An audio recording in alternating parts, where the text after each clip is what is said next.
நெஞ்சம் என்னும் கூடு அதில் நெருப்பு வைத்ததாறு,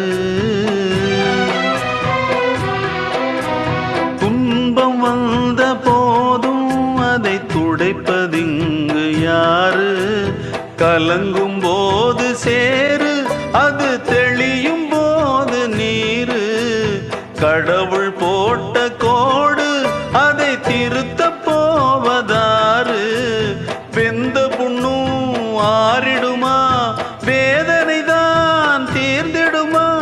விண்ணுக்கும் மண்ணுக்கும் சம்பந்தம் உண்டுன்னு சொன்னது யாரு? அது மன்னவன் பேரு. அந்த வானத்தை போல மனம் படைச்ச மன்னவனே, பனி துளிய போல குணம் படைச்ச தென்னவனே.